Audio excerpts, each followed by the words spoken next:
Hello and welcome back to another episode of the On the Sideline podcast with Jackson and Kyle. I am Jackson, and I'm joined here, as always, by the man who can't wait for this show to end so he can go back to watching more Paul Giamatti movies. Kyle, how are you doing?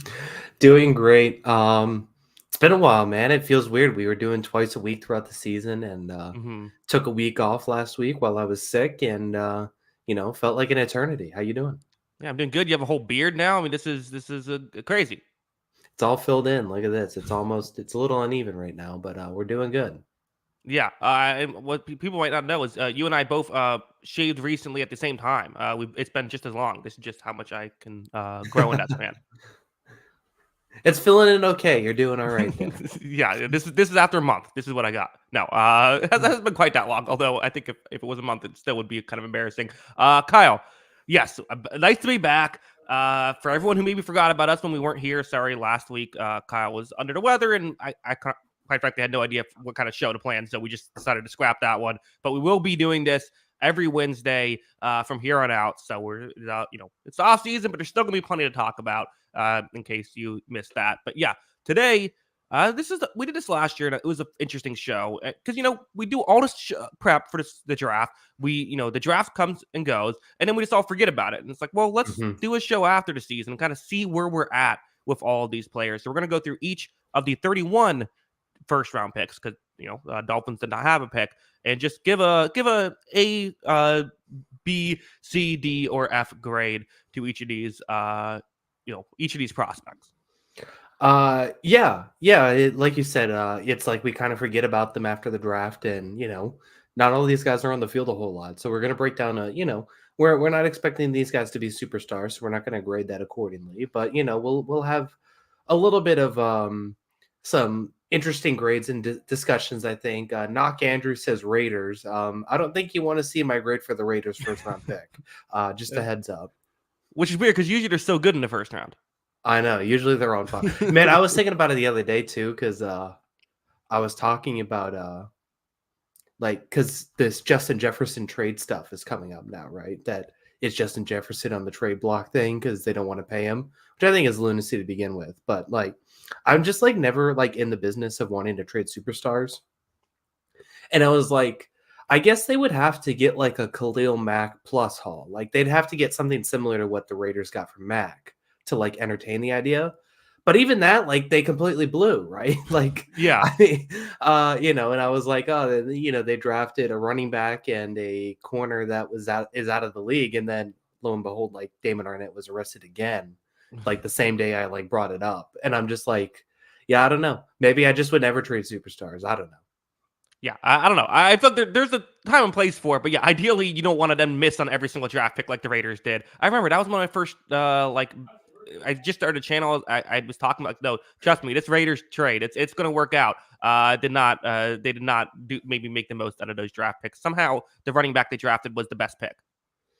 Yeah, if they nailed the picks, maybe, but didn't quite work out that way. Not to rehash some wounds there for the Raiders fans, but I think it's safe to say that the Gruden-Mayock combo did not have a great drafting strategy. In the first round. In the first round, yeah. Late picks, awesome.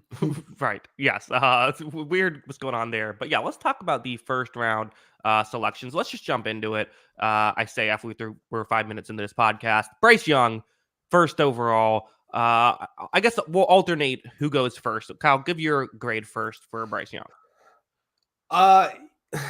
Look, there's definitely some ups and downs. I think this has been pretty well hashed out. We're going to get into some rookies who we did not talk about basically at all this season. Bryce Young and following this one, CJ Stroud are two rookies that we did talk about a lot this season, being quarterbacks and all that. There was definitely a lot of bad. I thought there were some flashes of good. I don't think it was a complete disaster rookie season. There were some flashes, but mostly bad. So it's do you grade harshly based on the misses in the bad moments to whereas okay, maybe I can argue a C- grade, but then also you have to factor in the guy taken after him in the same position. And this is a D for me. This is a D because not only did Young have his struggles, which I think part of that is also on the Panthers and their roster construction, but a lot of it has to do with the guy taking after him. And maybe that's unfair, but that's always going to be the problem with Bryce Young going forward, is he's going to be compared to the guy who looks like a superstar right after him.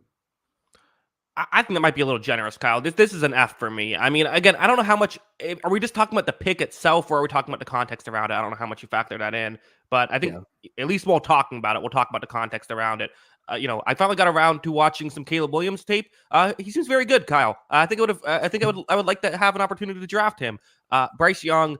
I'm not going to say we've seen quarterbacks play as badly as Bryce Young played in year one and then turn it around and have good careers. That's something we have seen before. It doesn't usually happen, though. Usually that's not what happens. Usually it doesn't work out. So, again, I think last year we gave Quay Walker an F grade, and he ended up having a good year, too. It can turn around, but after year one, it's about as disappointing as it can get, Yeah. where a guy right after him looks like a superstar, and Bryce Young and the offense played so poorly, you're drafting first overall again, which is a pick you don't have when the guy who's going to get drafted first overall looks like a superstar. Here's the problem Bryce Young has, and as you just laid it out a really good point too, and maybe this should be an F, maybe it should be like an F minus, honestly, because like you mentioned, players have played as bad as Young and turned it around. So let's say in hypothetical scenario, Bryce Young turns into Jared Goff, where now Jared Goff is fringe top 10, right? Fringe top 10. Yeah. You know, so let's say Bryce Young turns into Jared Goff. If Caleb Williams ends up as good as everyone believes he's going to be, and CJ Stroud continues on this trajectory that he is, being a fringe top 10 quarterback won't matter. This is still an F grade, right? Because they passed on the two guys who could be superstars. That I think that's the uphill battle he's working with, is he could turn it around and be good, but the guy behind him that was picked after him looks significantly better and looks like he could be a future MVP of this league. And then the guy that they could have had this year with the pick that they already have number 1 overall, I mean, he's probably the best prospect in 10, 12 years. So, I mean, that's a huge hurdle to overcome. That's a huge hurdle to overcome. Yeah. And the one other thing, it's a fair thing to say Bryce Young was in a really tough situation. What was he supposed to do? But the Panthers are the ones that put him in a tough situation. So it's like the Panthers don't get to make that excuse. You can make the excuse. Bryce Young can make that excuse, but you drafted him knowing the situation you brought him into. So yeah, again, we're just talking results right here. I get the logic behind it when they did it. It just so far it's looking like a disaster. Yeah. And I think we both ended up with Stroud as our number 1 quarterback in the draft, but we were like, I get it if you took Bryce. At least I was. I was like, Yeah. I get it. And it just, I still believe that there's a good quarterback there. I do think some of the habits need to clean up. I think some of the things that we really marveled about in college, like his ability to take hits, his ability to kind of extend plays by taking hits and waiting a beat longer in the pocket. Some of those things that were really admirable qualities about him in college are kind of working against him in the NFL, right? Now he's taking too long to throw the ball because he was okay with waiting to take those hits, but now he can't get the ball off and take those hits too. So I think those are some of the things he has to clean up and get better at too. Yeah, we could do a whole podcast on Bryce Young, but let's move on. CJ Stroud, this is an obvious A, right? Yeah, A+. I mean, this guy, he's everything you'd want in a quarterback right now. I think the biggest questions about CJ Stroud going into the draft were his creativity, ability to extend plays, those kind of things that turn a good quarterback to an elite quarterback. And I even think as we've talked a lot, there's been a lot of conversation about Justin Herbert in the last year too, and I think a lot of if you were to knock Justin Herbert on one thing, it's that extending the play ability, the desire and the creativity to do some of that stuff Mahomes and Josh Allen can do in some of those situations. CJ Stroud shows flashes of that already at a rookie too. He has some of that in his game. He looks like he could win an MVP. He was in the conversation this year. Yeah, he got votes. Yeah. So, I mean, it's just if he's able to continue on that, improve a little bit by bit, they continue to improve this roster around him. I mean, we were talking about this Texans team being one of the most doom and gloom franchise situations in all of sports just a couple of years ago. And now they have an elite quarterback potentially on a rookie deal, boatloads of cap space. This can turn into a contender really quick. Yeah, and let's just keep it going because they drafted back to back with Will Anderson. Of course, the discussion was, do they go with Will Anderson or C.J. Stroud? They decided to trade up and go with both of them. And Will Anderson, I'll say I think A minus here feels good. It was a really good rookie year. Yeah, I ended up going to A because I was feeling optimistic. I was kind of wavering between A minus B plus range, but yeah, I think A minus is probably fair, just because I still think it's a lot to trade to move up for that position. Mhm. Like if you're trading up for a quarterback, I get it, but trade up that much capital for a edge rusher, which the capital even looks a little bit better now because you ended up with a lower draft pick Yeah, than expected. Because at one point it looked like they were going to trade away like a top 10 pick. right. Um, you know, uh, so I think it's an A because it ended up working out in their favor. The draft pick's not top 10. They still have a first round pick that they have to work with this next season as it is. And so they got a good player out of it. So yeah, I think it's going to be really good. And I think it's I think they proved a lot of people wrong with this pick. Yeah, well, I mean, the thing was they basically did the Carolina thing, right? Like they said, we're going to trade our next. We're not protection to be great next year, but we're still going to trade away a future first round pick in the hopes that these guys we hit on will be great. And just they were right about the guys they hit on, and Carolina wasn't. Yeah. Yeah, 100%. So, Mhm. and yeah, I mean, I still don't think Will Anderson deserved Rookie of the Year.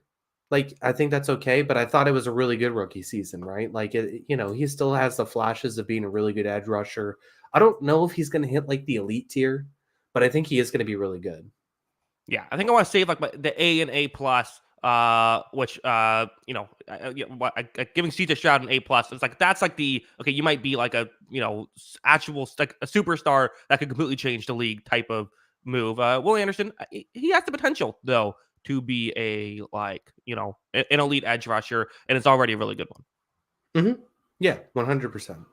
Yeah. All right, let's go to Anthony Richardson at the Colts, fourth overall. I'm gonna go. I'm gonna go B minus here, just because the injury thing is concerning, and I also think that maybe he got a bit overhyped when he was playing. I thought people were very high. The exciting stuff is there, and he's proven he can play in the NFL, which is why it's exciting. Just the injury stuff is a little concerning for me, and it's such a small sample size. That's why I'm not going to go too crazy, but still giving him a positive grade. Yeah, I was with you. I actually have the same exact one. I have a B minus here. I think the thing when it comes to Richardson is that the whole wow factor that he showed in college, I think that translating to the NFL so quickly was the most impressive part. Like the wow Yeah. factor is certainly there. The splash plays are certainly there. He was about as inconsistent as I expected him to be. Some of the throwing is, expected to be bad and it was bad at times. And, I do think they were a better team. They were a better football team with Gardner Minshew as quarterback, even though they were a more exciting team when Anthony Richardson played. And like he's going to be exciting and we'll see how he develops. And I think there's enough flashes to get excited about it, but the injury thing is true because I mean he got hurt in college, he's been hurt in high school, and now he's hurt at this level. So, is this something that's just going to follow him? I know he's a big guy. Like he's going to take a lot of hits because of his play style. We'll see how it adjusts, but that I think that's obviously the big concern. But there's enough flashes to get excited about it. Oh, something got picked up. Everything okay? Yeah, I think my brother's playing video games, so Okay, gotcha. naturally. Well, like that in the back that noise. Yeah. Anthony Richardson, he's the classic case of play style is what equates to injuries, not size, right? Yeah, yeah. I mean, it doesn't matter who you are. If you're going to take those shots, you're bound to put yourself in susceptible situations, right? Like, Josh Allen took some big injuries early in his career by, basically just getting rocked in the head anytime he decided to run. I think he's avoided some of those ones, even though he takes some scary hits too, especially to his lower half. But yeah, I mean, I just think that's something he's got to adjust. He can't, go head first into a bunch of these plays. He's gonna especially like a quarterback gets hit so much, like as it is, and you have the ball in your hands all the time. Like you are gonna get you are gonna be out of the league in 5 years. That's some funny comments about. Okay, but yeah, totally agree. Devin Spoon, 5th overall for the Seattle Seahawks. Kyle, would you grade this? This is an A. He looks fantastic. Yeah.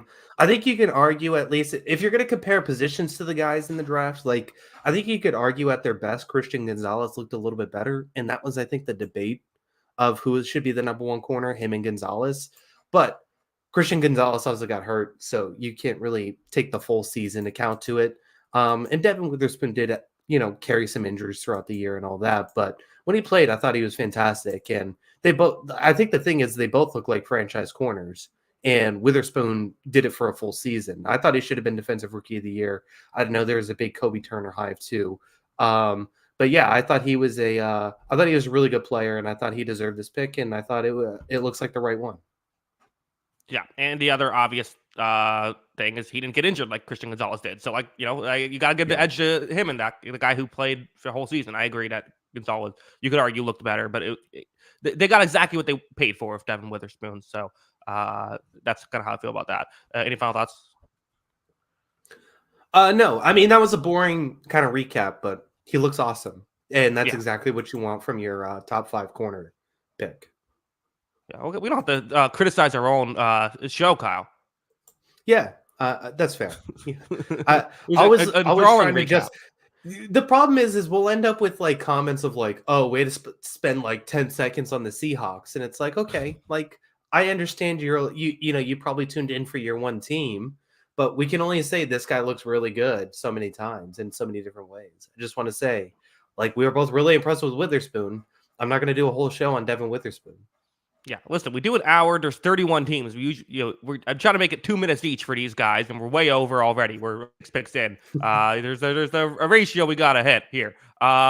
Next up, Paris Johnson. I remember I initially called the Cardinals losers on the draft because I was like, well, like I don't think Paris Johnson was worth it to trade back up and get.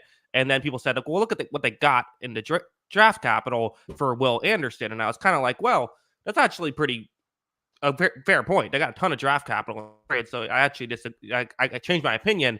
But then the draft capital didn't turn out to be as good. And Paris Johnson, and he looked not a disaster. It looked like a rookie tackle out there. So I'm going to go C- here.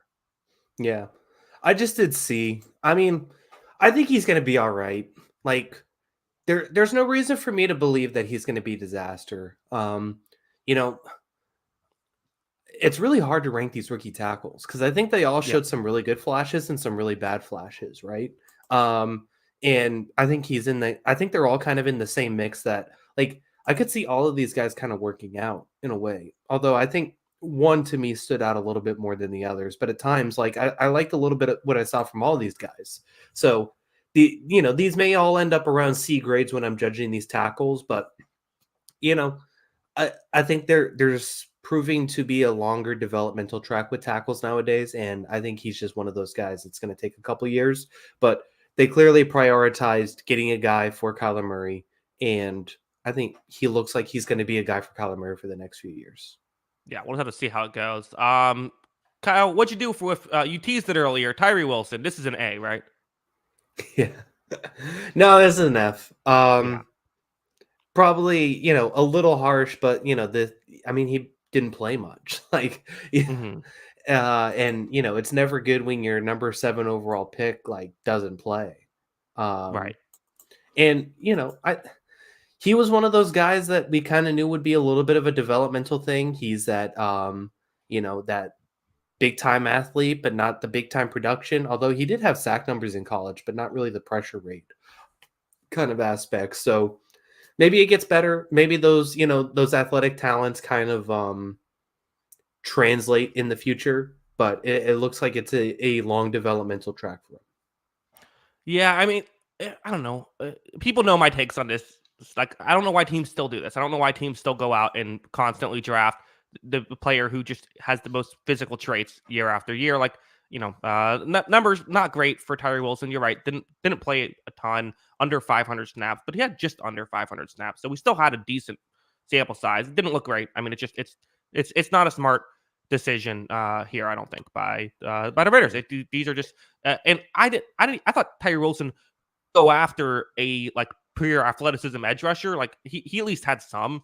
upside, but I don't know. This was a weird pick at the time and looks even worse now.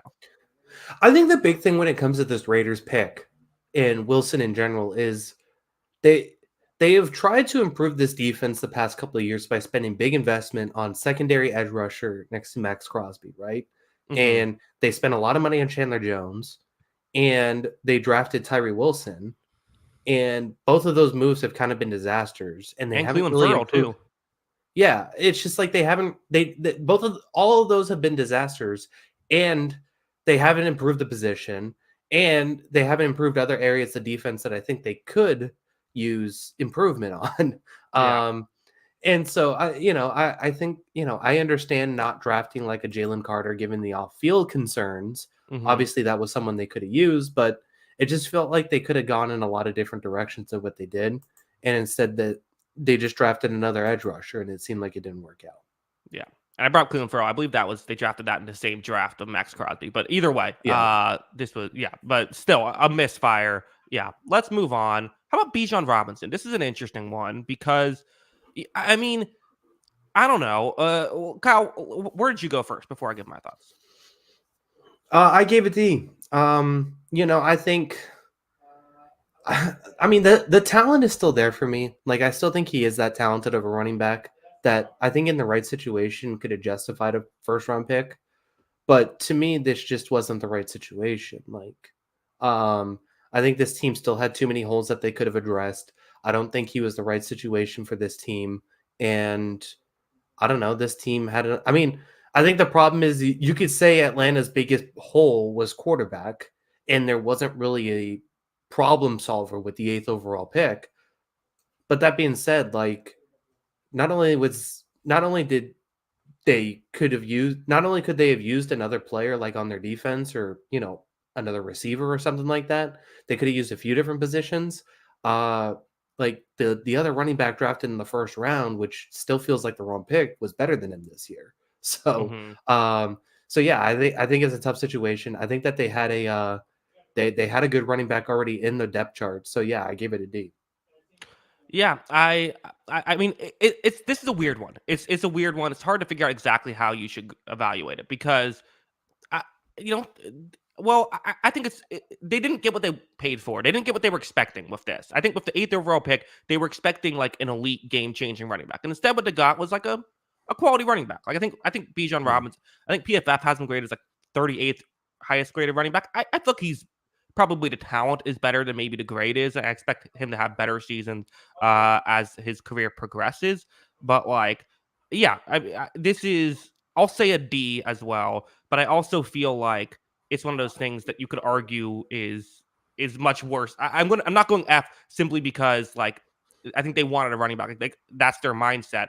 I think a running back in general in the first round, number 8 overall, is always going to be tough unless they're a superstar, and he just doesn't look like he's a superstar right now. He looks like he's a quality player. Yeah. And to be fair, like, I think he is going to have game-changing running back seasons in his career still. Like, I still believe in the talent, but it feels wasted until they figure out their other issues, right? Exactly. It's completely like yeah. If I don't know, who's a good if San Francisco made this draft pick, I'd be feeling different about it. Like it wasn't the right team to make this pick. Yeah, I would agree with that. So, uh, I, it feels harsh, but if I just don't agree with bad teams wanting to take running backs in the first round just feels like a waste of time. You Yeah. know, No, it's a bad the idea.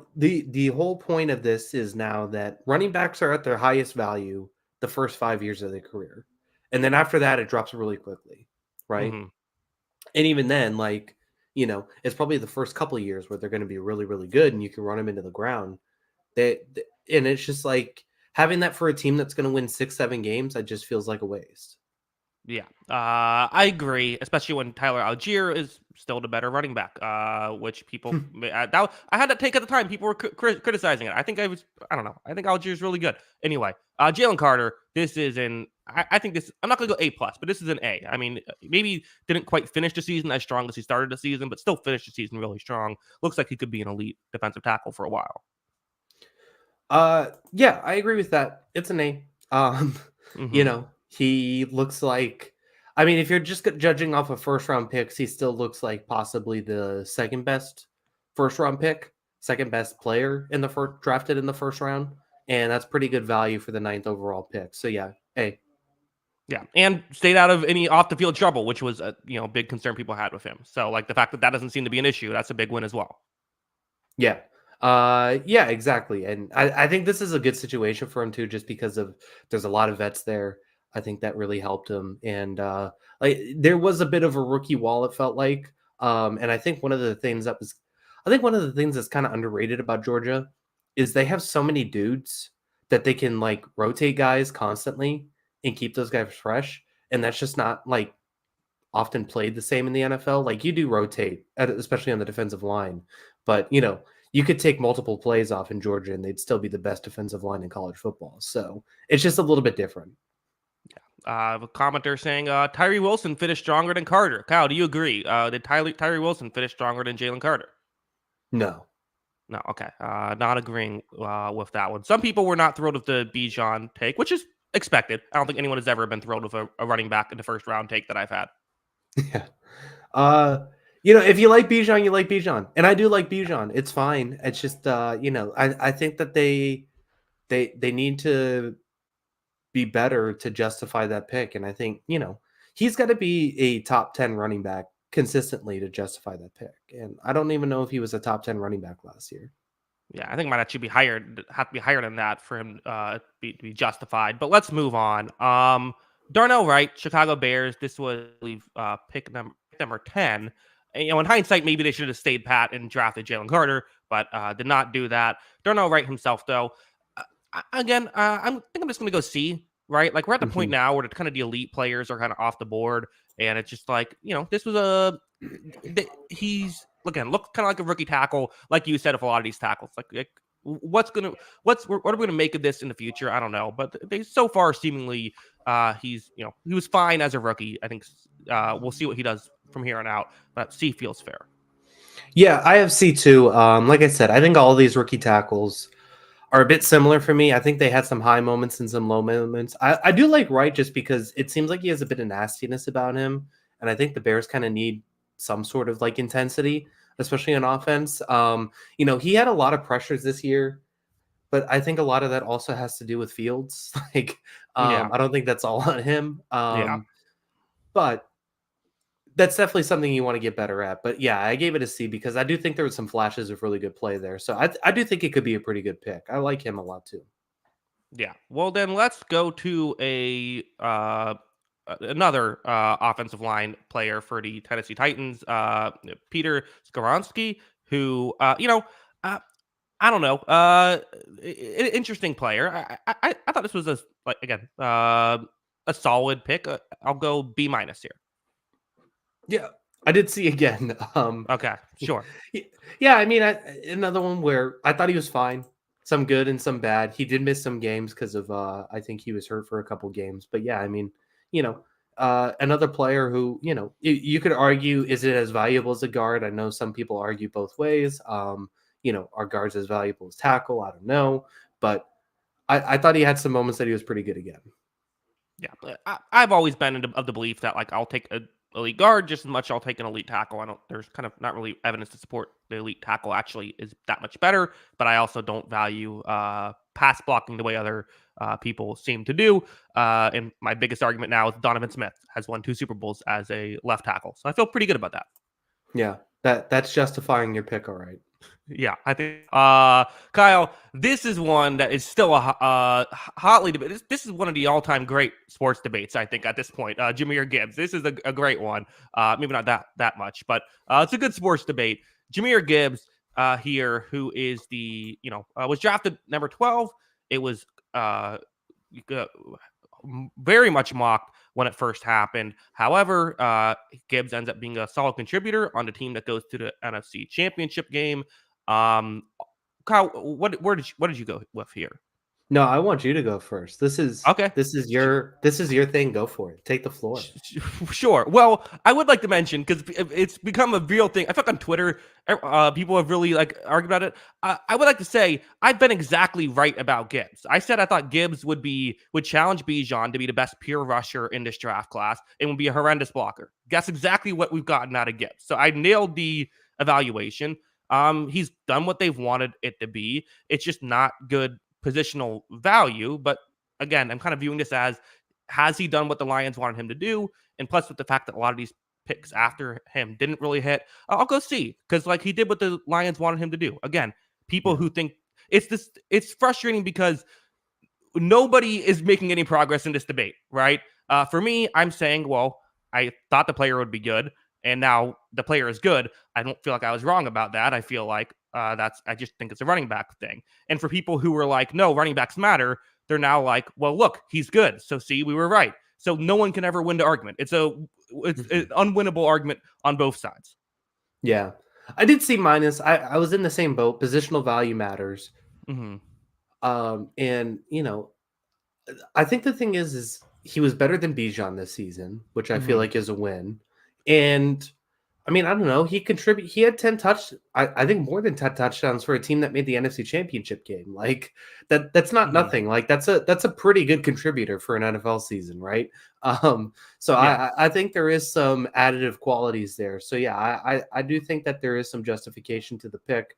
Um, you know, this shouldn't be a knock, but still, I continue to say like I thought the 2 second-round picks for Detroit were more impactful than their 2 first-round picks, which I Yeah. think tells you a lot about positional value in the NFL. Because I Mm-hmm. do think these 2 first-round picks are pretty good players, but the other guys are more impactful because they're at more important positions.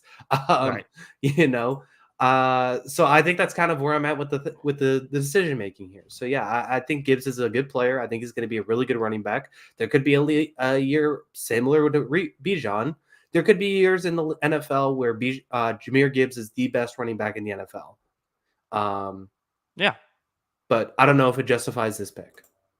Yeah, and also the last thing I'll say about this before we move on, we talked about the Falcons being the wrong team to make a selection for a running. Like Lions were the correct team to do this as well. Like to have a great offensive line. Like if a team is going to draft a running back, and I think I said that at the time as well, was like if you're going to draft a running back in the first round, like this is the situation to do it. Yeah. Yeah, I mean, and they have justified it, and they have enough talent around to say like, okay, this makes sense here. I guess the question is like, especially when it comes to him, like Christian Gonzalez was there. Yeah, Um, and it's, still, I would say, probably their biggest position in need heading into this offseason where they're going to try and make a run at the Super Bowl. And I think that's, I know you can't forecast the injury, but like Gonzalez potentially could have been a huge contributor for this team. and let's just be honest. If they had a Christian Gonzalez and he stayed healthy, like they're in the Super Bowl. Like that's just like it would have been that like if they had a great corner this whole season against against in that San Francisco game instead of Gibbs, like that would have been and even forgetting about Gibbs' fumble in that game, like that would have been the like that's what they needed. And yeah, I mean it's but again, like at the same time, Lucas Van Ness was the next pick who we'll get to. I think they'd be worse off with him potentially. So like, it's easy to say in hindsight if you drafted this player, you would have been better. Yeah, I think I'd agree. Okay. Well, let's move on. I brought him up. Lucas Van Ness, number 13th overall. Kyle, where are you going? What did I put here? I did C minus. Like, Mm-hmm. I don't know. Like, he wasn't a huge contributor this season. He was a backup mostly. I guess you could knock it even further because of that. But like, he did show some flashes of being pretty good. There's just a really good kind of rotation. They had Gary at that spot, and they have a pretty good defensive line. Like, there wasn't really a whole lot of spot I thought overall for him. That's why I had C minus. But I mean, he showed a little bit of talent at least. I mean, it probably should be lower than what I graded him just because he didn't play a whole lot. But I do think there was some talent. Yeah. Yeah, I'm with you. C minus. Like, well, he had a really good I did a full 360 on Lucas Van Ness because I didn't like him as a prospect. And then his preseason was really impressive. I'm like, oh, now I'm like, on board. And then he was disappointing in the regular season. So I was like, okay, well, I guess not. But yeah, C minus. It feels like it's a to be determined. And he's another one of those athletic guys. So he is young. So we'll see how it goes. Yeah, I think I'd agree with that. Yeah. Yeah. All right. Well, let's move on then. Let's go to Broderick Jones of the Pittsburgh Steelers. Kyle, where are you going with Broderick Jones? I give this one a B. I still think it's kind of similar to the other guys where there was some really good and some really bad, but I really value the athletic qualities he has. Like I think offensive tackles who move like him are rare and are as strong and can move like him are even rarer. And I think that's something that is really creative to build around. And I thought he showed those flashes with those real athletic traits and it translated. And I think he's going to be a really good tackle. So I gave it a B. Well, I guess I'll be the chat's not gonna like this because we already have an plus in the chat and someone getting mad at you for giving it just a B. Kyle, I went D plus here. And hear me out. I'm someone who very much values the advanced analytics, which were not particularly fantastic with Jones, but they weren't terrible. But and I get what you're saying. He is a project, but the highlights look great with Project Jones. The highlights look great, but I need to see more consistency. That's fair. And there's still developmental parts about him, but it's hard to not look at those traits and say this is going to be a good football player one day. I don't know. Sure. Like I think that's part of what I like struggle with, and it's like looking at like a young like dynamic scorer in basketball. Like it's just like looking at that package and saying like, there's no way this guy's not going to be awesome, right? It's like watching like Scoot Henderson highlights now for if you're a basketball head. Like, yes, there are struggles right now for Scoot Henderson, but you see everything that he can do and what he's capable of, and he's going to be good. And I just think it's the same thing with Broderick Jones. I just think that there's enough qualities there for me to say like this guy is going to be good. Yeah, it's possible. I mean, I just for offensive linemen, I'm always like, just give me the guy who has the better like numbers. Give me the guy who has the better like win rate and stuff like that. That's just my philosophy on it. Yeah, I get it, but I do think it is going to get better. And I do think there's enough flashes there. But I mean, I think you could justify the pick. I think you could argue against the pick for sure too. Yeah. I think people saying A plus, like, look, I know it's probably your guy, and I do think he has talent, but like, I think, I don't know. I think the A plus would be a little extreme. Yeah, I think that might just be a Steelers fan, which again, we love Steelers fans. That's the even clarifies in the chat, Steelers fan. So that's what it is. But in general, I'm gonna say, I also think it was a hilarious thing where like he came in, so he didn't start the year, but he came in the play, and then like there was like two like long touchdown runs like in both games that were like had nothing to do with him whatsoever, but they just happened to be long. And so then like the running game numbers were like way better with the addition of Broderick Jones, and everyone was like, "Whoa, look at this! That's Broderick impact, Jones, man. Unbelievable!" Raw impact. Yeah, I love those narrative builders. Will McDonald was drafted by the. Go ahead. No, okay. go ahead. Okay. Do the part. Yeah. Will McDonald was selected by the Jets. It seemed like they kind of wanted Broderick Jones and then didn't know what to do once they didn't have him. They go with Will McDonald, who ended up with under 200 snaps in this season. So it's kind of hard to really fully judge it, but and for what it's worth, PFF grade was solid in those 183 snaps he had. So you got that going for you. I'm just going to go with a D here, Kyle. Yeah, I mean, I went F. Like, yeah, totally fair. I never want to criticize a guy for being like a long developmental project, but like you want your guy to play like a decent amount, and we criticized Tyree Wilson for the same reason. And Tyree Wilson almost, played more than double the snaps. Like, he did play more than double snaps. Yeah, so it's just like I do feel like that matters. And if you're playing 180 snaps for a team that didn't even finish that competitive, I think that's a bit of a problem. And especially once you hear the story and the reporting behind this, that like they basically had no idea what to do with the tackle. Like there's like 4 receivers like sitting around in this draft, and it's like, okay, you could have added one, like you could have done anything, and it felt like a panic pick at the time, and still feels like a mistake.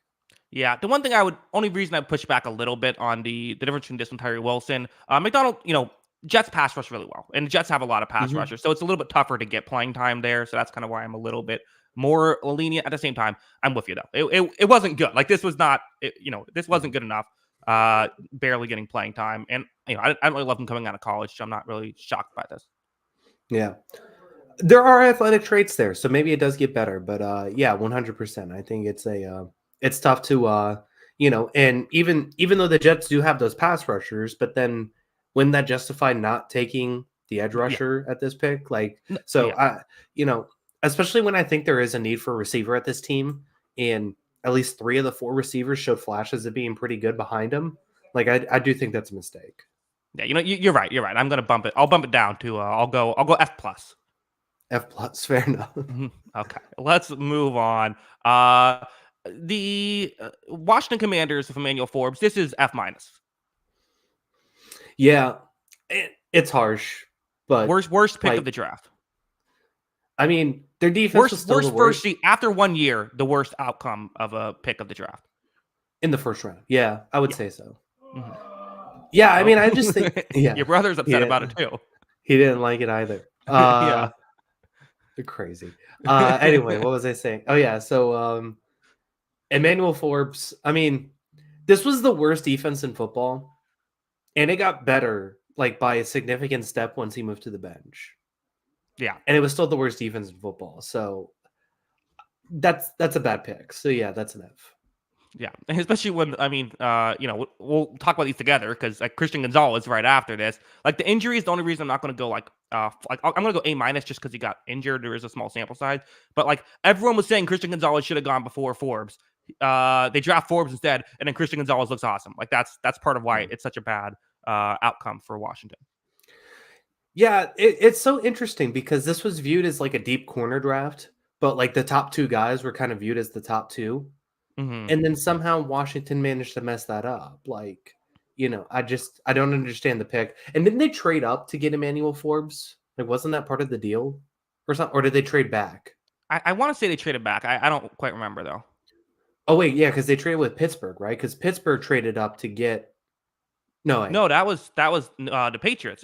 You guys traded with the because that screwed over the Jets. Okay, now I'm with you now. Okay, so Hmm. we traded back and then still got the guy we wanted, I guess. And Hmm. thinking that he was going to go to Washington potentially. But yeah, I mean, it's a bizarre situation. And I mean, like you said, Gonzalez getting hurt obviously is a huge bummer, but he also played really well against the Philadelphia Eagles with AJ Brown and Devontae Smith. He played well against Tyreek Hill, and he played, he looks every bit of, all those physical traits that Christian Gonzalez had immediately translated to the NFL, and he looks like he's going to be a stud. Yeah. So what was your grade for Christian Gonzalez? A. Okay. And F for Emmanuel Forbes, yeah. Yeah. Okay. Well, let's move on then. Let's go to Jack Campbell, who, PFF was not a fan of. 77th highest graded linebacker out of the 82 total eligible. I don't know. I thought all the stuff that with the positive traits of him would work, and his run defense was good. Like that's the one thing you look at. He did do a decent job at stopping the run, but was really a liability in any outside run or in coverage for me. So I'm gonna go. Well, it's a linebacker is a position that takes some time, so that's why I'm not going to maybe crush it as much as I would for some other players. I'm still going D here, Kyle. That's fair. I ended up going C minus. Like, I still think he's going to be a pretty good player. And like you said, there are some positive traits there, but there were a lot of negative traits. And, I can understand docking the pick more than I did. But I do think Campbell's going to be good still. Yeah, it's totally possible. But if the Gibbs pick worked because Gibbs had an immediate impact on a championship contending team, that's exactly why the Jack Campbell pick didn't work. And I like Jack Campbell coming out of college, but that's just why it so far did not have a great first result. Yeah, I can get it. Yeah, I mean,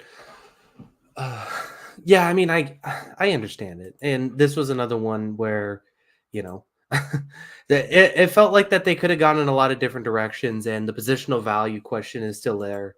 But I do think there is some qualities there that's going to be a good player, and it's just about kind of we've seen it with linebackers kind of take a year or two, anyways. Yeah, absolutely. Which is also part of why drafting a linebacker in round one usually not the best idea. What's your grade on Kalijah Cansey? I went C minus again. Like Mm-hmm. again, there was some really good flashes, but there was also some bad flashes. I think PFF hated him, right? Like he was Yeah. one of the lowest graded interior defensive linemen. Mm-hmm. But I do think I thought there was some the some of the pass rush talent I do think is there. But he also looks like a small defensive tackle at times, so I do have some questions there. But I went C minus. Yeah, Kalijah Cansey is interesting. So he was the second highest graded pass rusher on Tampa Bay, but the run defense was his grade was in the it was 29.5, which is a brutal run defense grade, and that's so I went C plus because here's what I think is the last couple games I thought he was really I thought he was very good in the playoffs, and I think he's going to still be a player in the NFL. The question that we still kind of have to ask ourselves is he a 3-down player or is he obvious passing situations, you throw him out there player, and there's a huge difference in value in that. I do have to say about the him getting the low low run defense grade as someone who watched him very closely. It does at least seem like he's not getting like completely annihilated every play. It's more so he's just like not typically winning, which you can kind of deal with when Vita Vea is right next to him. But still, the negatives are the negatives, so I get it, and I probably would be lower on him if he wasn't playing for my favorite team. Yeah. It's so hard, like, because I mean, the whole appeal to Cansey and why he ended up in the first round was this Aaron Donald quality of the undersized defensive tackle, right? But can win Mm-hmm. pass rush. That's such a fine line, and that's so hard to replicate. Like Aaron Donald is a one of one, and like like you said, the best case scenario for him, like unless he shows a real leap, is probably obvious pass down situation kind of guy. I don't know if I would say that's the best case scenario. I think there's again, we talk about defensive. Like, what if he adds 15 pounds? Like, there's way. I wouldn't say that's. I think best case scenario for him is if he can just be a decent run defender, then we could actually be talking about him as like a really good player. Which is why I think we both defended the pick at the time for that reason. I just think that I would almost say that the floor is you still have a pass rush specialist. Yeah, I can get that, but I think the problem is also like he's not going to be playing with Vea forever. So, Yeah, how sure. much does that add to, how much can he cover up his negatives by then? Yeah, although they're both young, they'll be together for a while. Yeah, I guess that's how old is Vea? It I feels like guess he's been in the league Vea's, forever. yeah, I think he's 29. I don't know. Feels younger, but you'll have at least a few years of him. Yeah. Um, definitely be interesting. But I mean, there is talent there. There is definitely talent. Yeah, he's an interesting one to keep to put a pin in. Jackson Smith and Jigba here for the Seahawks, who I think was underwhelming as a rookie. Right, like I don't think this is what they Mhm. were hoping to. I think they, especially when you factor in this was a really good situation to jump into. I don't think he was a mess, but I'm gonna go C minus. C minus. Oh, I went B minus. I didn't think it was that bad. And I mean, he had Okay, some big moments in this he season, did. right? Like And he he had played some better as the big year went on. yeah, some clutch touchdowns late in the season. I thought he got better. I mean, I do think if I were to dock Smith and Jigba, like it would be because Zay Flowers was drafted after him, right? It's not because of his play. Like I thought he looked like a fine number 3 receiver with upside to be a number 2 or number 1 guy. And if I'm knocking him, it's because the guy drafted after him looked better in the same position, which I think there is some justification on. But I also think Smith and Jigba showed me enough to think that he is going to be good. Yeah, it was interesting. Yeah, it wasn't only evaluating to 1 year. You're right. It could be better. I think they were looking for more with pick 20 than this. Yeah, I think that's fair. But I wouldn't be surprised if by the time they either move on or Tyler Lockett retires, like he's probably better than Tyler Lockett at that time. Like I still think there's Wow, that upside for a number 2 guy. that's a high. Tyler Lockett's a good. He's had a great career. Yeah, I know. Well, not like better career than Tyler Lockett, but like at the time that like Lockett is, I wouldn't be surprised if Smith and Jigba passes him in the next couple of years, just in terms of like at I that see. moment. Yeah. Sure. Yeah, that's yeah. We'll see. Remains to be seen. Well, I think we almost needed like a to be determined thing. But that's less fun. Uh, Yeah. Quentin Johnston. In fairness to Quentin Johnston, it's really hard to be a wide receiver if I pick you to be the number one wide receiver in a draft class. So like that's an asterisk on it. Like it's an F, but like what was he? What what could he do? Uh, so you're basically saying you ruined him before you even I started. think so. I think I need to write an apology letter to Quentin Johnston. Um, yeah, yeah, there's an F.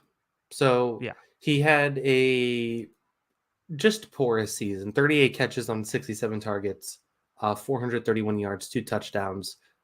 Did get 20 first downs. I don't know, not much going on there. Um, Yeah. yeah, tough season for him. I'll say that. Yeah, PFF had him graded as the 94th wide receiver out of 128 eligible. I guess the one thing you would say is like, I don't know, I feel like you saw some flashes here and there. Like you did see the occasional like thing that made me remember, oh yeah, that's why I thought he was going to be good. But yeah, this was tough. I mean, he still has the size. Like I do like him on those Yeah. outbreaking routes for them, and like you saw it.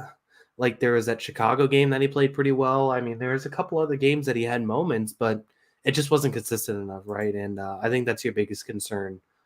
Is it going to be consistent enough? And he was also a guy who had drop issues heading into the season. And kind of that was kind of part of the concerns, and those were kind of um, had a brighter light on them throughout the year, I would say. Yeah. We'll see how it goes. Who knows? But Kyle, you brought up Zay Flowers. What's your grade on him? Hey, yeah, I thought he was really good. I mean, you could argue he's the best receiver in this draft, um, or second best receiver in Yeah. this draft, Puka best Nakua in is the the first best. round. Yeah, best receiver in the first round at least. And Mhm. he looks like he's going to be part of the Ravens offense for the next foreseeable future. So yeah, hey, Yeah, exactly what they wanted for. I went B plus just because, like, I don't know. Get them. I'm trying to save the A's, but but yeah, exactly what they wanted. I guess the only question is, I think Zay Flowers is always someone who's going to get a bit overhyped because just of how exciting he is to watch, right? Like it's like when someone's like Mhm. makes that many exciting moves, like if they get a 15-yard completion, it's just going to look more like compelling than if Nelson Aguilar does it. But at the same time, yeah, it was still a really good move. Just hey, you didn't have to dive for that touchdown. Just keep it tough. Yeah, and especially right after the penalty too, like the And then double whammy. punching Yeah, the bench and then hurting his hand. Yeah, that was a rough, yeah. rough couple minutes for Zay Flowers and an otherwise very impressive rookie year. Uh, yeah, yeah. I mean, he's gonna be fine, and I think he is super talented, and I think the trajectory is definitely there. So I think I don't think the Ravens are second guessing that pick at all. Yeah, no. Maybe second guessing some other things, but not that selection. Jordan Addison. So there was four straight receivers taken. Jordan Addison was the fourth, and I thought looked very good. I think I'm going to go a B here for Jordan Addison. At times looked like he showed flashes of like an A plus style player. Had a really good year. The question was, could he be a number two behind Jefferson? I think the answer was yes this season. Absolutely yes, and I also I gave another A here. Like Okay. I think you could argue at times he was also the best receiver of the first round. And as you said, Hmm. there was definitely some A plus moments. I don't think he was as consistent. I know he ended up with more yards and I think like 7 less catches, so it's pretty close between him and Zay Flowers. I think you could argue he was at better at times, but I think Zay Flowers was the better player for the entire season. Um, and like, look, I mean, the 10 touchdowns is really impressive. Like, he's not going to have this touchdown rate his entire career, you Hmm. know. But it was an impressive rookie season. He showed flashes of real brilliance, so I can't take it away from him. And this Minnesota franchise with receivers, like, Yeah. we give Pittsburgh all this credit, but it's like they get Stephon Diggs, they trade Stephon Diggs for Justin Jefferson. Hmm. They had Stephon Diggs and Adam Thielen for all those years. Then it's Adam Thielen and Justin Jefferson. They let Adam Thielen go and then get Jordan Addison the same year they let Adam Thielen go. It's incredible what they've been able to do. I mean, just an incredible run. And obviously, historically, back when they had Randy Moss and Chris Carter, like yeah, there's been some good receivers for Minnesota. And the one thing I was going to say about Addison too, last thought I had was the give him a real quarterback for 17 games next year. Let's see how that goes. Yeah, no kidding. Like Mhm. that is an underrated aspect. I kind of forgot about that because I mean he was really good when Kirk was in there, and those Yeah. were his best games, right? So, it'll be interesting. It'll be interesting. Deontay Banks, the next pick, he was picked 24 for the Giants. Another guy PFF not a fan of, 111th graded corner for the Giants. Nice thing for Deontay Banks, people did not watch a lot of Giants games last year, so you have that going for you. I'll go F plus here, Kyle. Plus, Hmm. I did go D minus. Okay. Yeah, I mean I get it. It didn't look great. Um, I don't think he's a disaster. Like I do Yeah. think I could see him getting better. They also had a ton of injuries last year, so that could also play. I mean, I don't want him to use the injury bug for too many teams, but they did have some injuries. They did have some missteps. But yeah, I think he's going to be. I think he's. I hope he figures it out. And I still think there's some talented qualities to him, but he didn't help in year one for sure. It was better Yeah. than Emmanuel Forbes. Right, and he's a rookie corner. Like it's gonna, it sometimes just takes rookie corners time, so that's part of it, especially when you don't have a lot of talent around you. So I'm not going to crush him, but also you can't sit here and say it was good. Yeah, yeah, I would agree with that. Well, let's go to Dalton Kincaid of the Buffalo Bills. What's your grade on Dalton Kincaid? I went another A. You Hmm. know, I think he showed some real talent. I think this could be a real number two option for the Bills going forward. Um, and I think he got better and better as the year went along. I think he improved. I think he has some real pass catching qualities, and I think he's going to be a dynamic tight end. So I'll take an A on Kincaid. Yeah, I went A as well. I think he was really impressive as a rookie. Does some really nice stuff. I mean, I guess the one thing you would maybe say is like the blocking wasn't like great, but Yeah, it's fine if you're only an okay blocker if you can run routes the way he can, and that's yeah. what he was able to do. So, and again, tight ends usually take time to develop. So the fact that he's already good is promising. Yeah, and it's another one of those things where it's like if you're knocking Kincaid for anything, it's because Sam Laporta was good. Right. And like I don't know, Kincaid was the consensus number one tight end. Nobody was going to take Sam Laporta over Dalton Kincaid. And I think they're both going to be really good tight ends going forward. Yeah, actually, wasn't Michael Mayer like wasn't that the debate like Kincaid or Mayer? And then I think There were some people who really liked Mayer because he was really good in college, but like he also didn't have like the physical traits. So it was a tough judgment there. But yeah. I do know people judged him that way. Yeah, gotcha. I don't remember exactly how I had, but yeah. Let's move on. Let's go to a guy who I was high on, Mazi Smith for the Dallas Cowboys, who came in and didn't didn't do a lot. Didn't do a lot here, Kyle. Mazi Smith. I'm gonna go with again, bigger guy. Sometimes takes some time to develop as well, but only 300 snaps. I quite frankly, when I saw him out there, I'm gonna go with F here, Kyle. Yeah, I went F2 and this is another one of those like not quite as like noticeable and like as noteworthy as like the Raiders just flaming out with every edge rusher Uh and the huh. Jaguars flaming out with every edge rusher. Um, you Hmm. know, two teams that have really tried to fix those positions. This team has tried a lot and put a lot of resources into defense, basically the one weakness of this team for defensively for the past few years has been defensive tackle, and they have tried a lot to try and fix defensive tackle, and nothing has really seemed to work. And this is another one of those where maybe it gets better, but it didn't look good in year one. And I think even the bigger concern is like he didn't look good stopping the run in his small sample size, which is kind of his thing, which is what they need. So, yeah, it's an F for me. Yeah, I'm trying to remember what it was. I think they had him like lose a bunch of weight before the season started or something like that. There was some weird thing going on, or maybe gain a bunch. I forget what they did, but they did something like that, which just it was a mess, quite frankly, for Dallas. And this is the year they were trying to be competitive in. Could have used some good run defense perhaps against Green Bay. Yeah, against a lot of teams this year for sure. Yeah.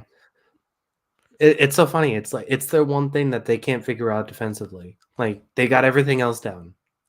Yeah, so some teams are just like that. It's a weird. Every team has like their one blind spot. The Jacksonville Jaguars, they might have a couple blind spots. Anton Harrison, who I never really got in college, he came in. I didn't think he did a lot. I'm going D minus here, Kyle. Yeah, I don't know. Like he could be all right. Like I liked him a little bit more out of college. Like he Hmm. didn't give up like a ton, and he started the whole year. So I mean, I think he is going to be a decent player. He's not the biggest tackle, which is like, usually you want your first round tackles to be kind of like monsters. And I mean, he's decent size, but he's not as big as like some of the other guys you'd expect. So yeah, I mean, I think he's going to be fine. I Why? went D. What? Why do you think it's gonna be fine? I don't know. I think there was still some flashes there that I think he's going to be a little bit better. And he's cheaper than Jawan Taylor.